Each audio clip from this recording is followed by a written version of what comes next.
We are. Well, we've got the lovely Kaylee here who wrote in. Explain what your problem was, Kaylee. I've got a problem with a lot of redness and also finding a foundation that'll match my skin colour because I'm quite fair. Yeah. A lot of people have this problem when they're very, very fair or dark as well. It's a main issue that I get all the time. So the key is to try and find what your undertone is on your skin. Now, most people will say that pale people are slightly more pinky or bluey toned. That's not right. It's very rare that people are like that. Whereas Kaylee here is actually a lot more yellow. You can see it in her skin. She's a lot more yellow undertoned. So you want to use a foundation that is very, very pale but is more yellow based.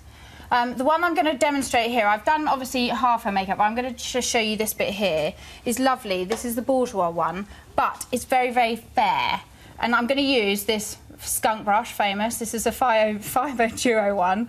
But the reason I'm using this one is because I want it to be really, really lovely and glowy on her skin, because Kaylee does suffer with quite dry skin. So if you put it on either with your fingers or something, I think you're going to get much more cakey feel to it.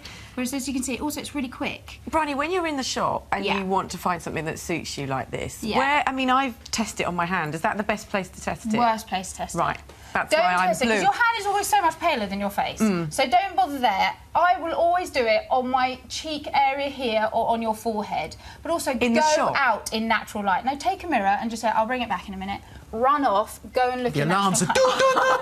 I'll be done. It's really important. But also, if you're not sure, like we were talking earlier, go in with a little sample pot, OK? This is my little key. You can buy them from Boots or Superdrug or any place like that. It's those tiny little pots. Take one in and just say, is it possible to have a sample? Sometimes they'll give you a sample pot behind, you know, the counter. If they don't and they say, sorry, we don't have any samples, go, well, funnily enough, I've got a little pot here. Could you put a little bit of foundation in it? And they should, because you should try it at home. Well, there is a tester one, isn't there? So you should be able to... And if you're going to spend £32 on a foundation, I think it's really important to make sure when you're at home that it works. And the amount of times, how many foundations do you buy that you just chuck away? OK, carry on. So if you just have a look, it's really, really beautiful, really glowy. But what I've done here is I've used the budget version, which is the Bourjois one, but I also have a slightly more pricey alternative. OK. I used the Bourjois Healthy Mix Serum Foundation, which costs £10.99. But if you've got a bit more cash to spend, £30.50 to be exact, then the YSL Touche L'Eclat Foundation is a more luxurious option.